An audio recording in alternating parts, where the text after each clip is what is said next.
السلام علیکم دوستو، نئی ویڈیو میں خوش آمدید۔ امید ہے پچھلی ویڈیو آپ کو پسند آئی ہوگی۔ نئی اس ویڈیو میں 30 ایسی باتیں بتائی جا رہی ہیں جو بچوں کی زندگی بدلنے، سنوارنے اور انہیں بااخلاق بنانے کے لیے کافی ہیں۔ ویڈیو کو پورا لازمی دیکھیے۔ اگر پسند آئی تو لائک بھی کیجیے گا اور آگے شیئر بھی کیجیے گا۔ اللہ حافظ۔ بچوں کو اچھی زندگی دینے کے لیے سب سے پہلے انہیں محبت، توجہ اور تحفظ کا احساس دینا ضروری ہوتا ہے۔ والدین کو چاہیے کہ وہ بچوں کے ساتھ وقت گزاریں اور ان کی باتوں کو غور سے سنیں تاکہ اعتماد پیدا ہو۔ بچوں کی اچھی تربیت کے لیے گھر کا ماحول مثبت، پرسکون اور اخلاقی اقتدار پر مبنی ہونا چاہیے۔ انہیں سچ بولنے، ایمانداری اور دیانتداری کی عملی مثال دکھائیں تاکہ وہ سیکھیں۔ بچوں کی تعلیم پر خاص توجہ دیں اور انہیں سیکھنے کے مواقع فراہم کریں۔ انہیں صرف کتابی علم ہی نہیں بلکہ زندگی کی مہارتیں بھی سکھائیں، جیسے صبر اور برداشت۔ بچوں کی حوصلہ افزائی کریں تاکہ وہ اپنی صلاحیتوں کو پہچان سکیں اور آگے بڑھیں۔ ان پر غیر ضروری دباؤ نہ ڈالیں بلکہ ان کی دلچسپی کے مطابق رہنمائی کریں۔ بچوں کو اچھے دوستوں کی صحبت میں رہنے کی تلقین کریں تاکہ ان کی شخصیت بہتر بنے۔ انہیں دوسروں کی مدد کرنے اور ہمدردی کا جذبہ پیدا کرنے کی ترغیب دیں۔ بچوں کی غلطیوں پر سختی کی بجائے نرمی سے سمجھائیں تاکہ وہ سیکھیں۔ ان کی کامیابیوں پر خوشی کا اظہار کریں اور چھوٹی کامیابیوں کو بھی سراہیں۔ بچوں کو نظم و ضبط سکھائیں تاکہ وہ زندگی میں ترتیب کے عادی بن سکیں۔ انہیں وقت کی قدر کرنا اور وقت پر کام کرنا سکھائیں۔ بچوں کو دین کی بنیادی تعلیمات سکھائیں تاکہ وہ اچھے انسان بن سکیں۔ انہیں دعا اور اللہ پر بھروسہ کرنے کی عادت ڈالیں۔ بچوں کو جسمانی صحت کے لیے کھیل کود اور ورزش بھی ترغیب دیں۔ ان کی خوراک کا خیال رکھیں تاکہ اس سے وہ صحت مند اور توانا رہیں۔ بچوں کو سوشل میڈیا کے صحیح استعمال کے بارے میں آگاہ کریں۔ انہیں بری عادتوں اور بری صحبت سے دور رکھنے کی کوشش کریں۔ بچوں کو خود مختار بنائیں تاکہ وہ اپنے فیصلے خود کرنے کے قابل ہوں۔ ان کے ساتھ انصاف کریں اور کسی ایک کو زیادہ ترجیح نہ دیں۔ بچوں کو اپنی رائے دینے کا موقع دیں تاکہ ان میں اعتماد پیدا ہو۔ انہیں شکر گزاری کی عادت ڈالیں تاکہ وہ نعمتوں کی قدر کر سکیں۔ بچوں کو مشکل حالات کا سامنا کرنا سکھائیں تاکہ وہ مضبوط بن سکیں۔ انہیں اپنی ثقافت اور روایات سے آگاہ کریں تاکہ ان کی ساکھ مضبوط ہو۔ بچوں کو مثبت سوچنا اپنانے کی ترغیب دیں تاکہ وہ ہر حال میں اچھا دیکھ سکیں۔ انہیں معاف کرنے اور دل صاف رکھنے کی عادت سکھائیں۔ بچوں کو اپنے اعمال کی ذمہ داری لینا سکھائیں تاکہ وہ سنجیدہ انسان بنیں۔ سب سے بڑھ کر بچوں کے لیے دعا کریں اور اللہ سے ان کی کامیابی اور خوشی مانگتے رہیں۔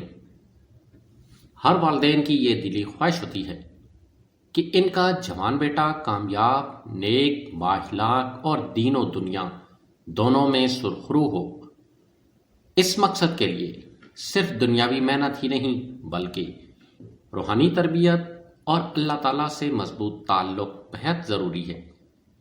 فرض نماز کے بعد کچھ مسنون اذکار اور کلمات ایسے ہیں جن کی پابندی انسان کی زندگی میں برکت، کامیابی اور سکون پیدا کرتی ہے۔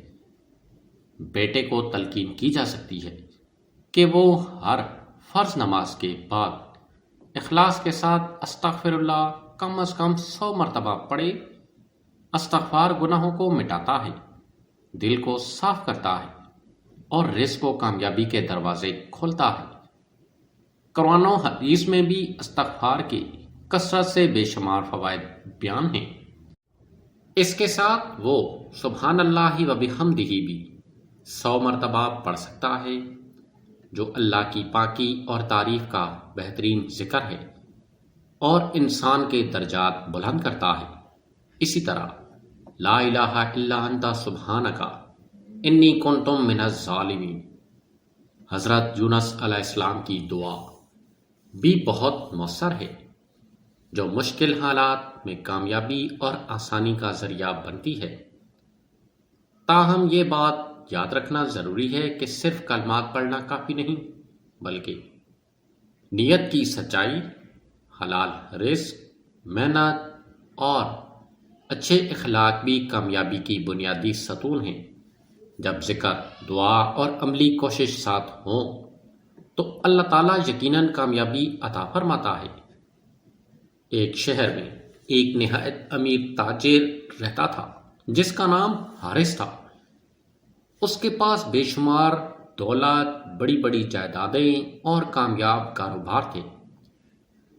لوگ اسے عزت کی نگاہ سے دیکھتے تھے، کیونکہ اس نے اپنی محنت اور دیانتداری سے یہ مقام حاصل کیا تھا۔ لیکن اس کی زندگی کی سب سے بڑی فکر اس کا اکلوتا بیٹا زید تھا۔ زید بچپن سے عیش و عشرت میں پلا بڑا تھا۔ اس کے لیے ہر چیز بغیر محنت کے دستیاب تھی۔ مہنگی گاڑیاں، قیمتی کپڑے، دوستوں کی محفلیں اور فضول خرچی اس کی عادت بن چکی تھی۔ وہ دیر سے سوتا، دن بھر گھومتا پھرتا اور کاروبار یا ذمہ داری کا نام سن کر بھی اکتاہٹ محسوس کرتا تھا۔ حارث کو یہ سب دیکھ کر بہت فکر تھی، کیونکہ وہ جانتا تھا کہ اگر یہی حال رہا تو اس کی ساری محنت ضائع ہو جائے گی۔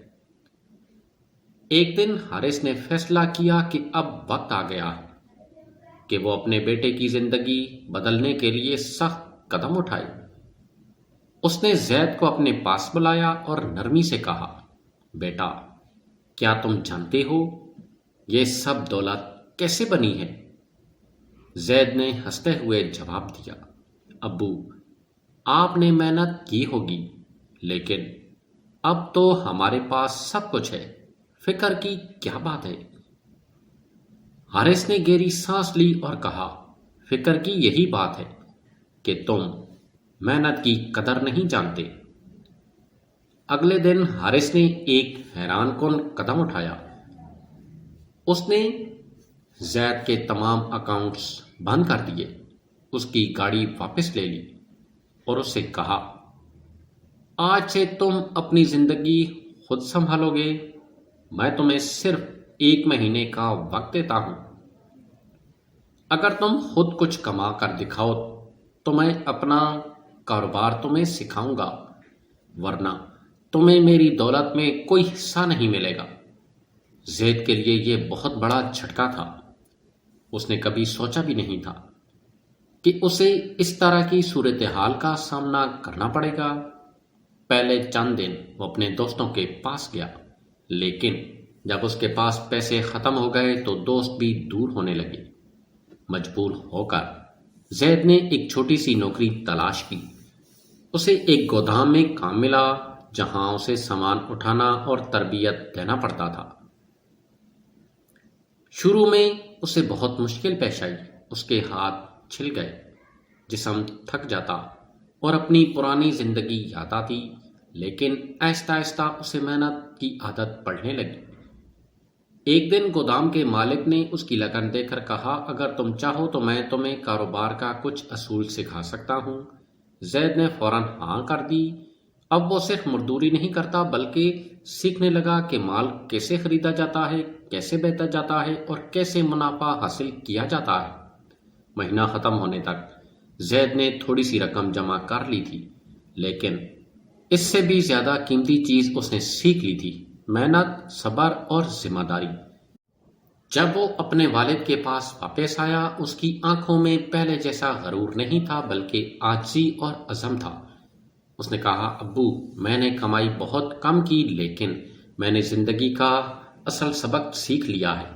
حارث مسکرایا اور بولا، بیٹا، مجھے پیسوں سے زیادہ تمہاری سوچ کی تبدیلی چاہیے تھی، اور وہ تم میں آ چکی ہے۔ اس دن کے بعد حارث نے زید کو اپنے ساتھ کاروبار میں شامل کر لیا، لیکن اس بار زید ایک مختلف انسان تھا۔ وہ ہر فیصلے کو سمجھ کر کرتا، ہر نقصان سے سیکھتا اور ہر کامیابی پر شکر ادا کرتا۔ چند سالوں میں زید نہ صرف اپنے والد کے کاروبار کو مزید ترقی دینے بلکہ نئے منصوبے بھی شروع کرنے لگا۔ لوگ اسے ایک سنجیدہ اور کامیاب بزنس مین کے طور پر جاننے لگے۔ ایک دن ایک نوجوان نے زید سے پوچھا، آپ اتنے کامیاب کیسے ہوئے؟ زید نے مسکرا کر جواب دیا، میرے والد نے مجھے دولت نہیں دی بلکہ محنت کی قدر سکھائی۔ اگر وہ مجھے اسی عیش و عشرت میں رہنے دیتے تو شاید میں کبھی کامیاب نہ ہو پاتا۔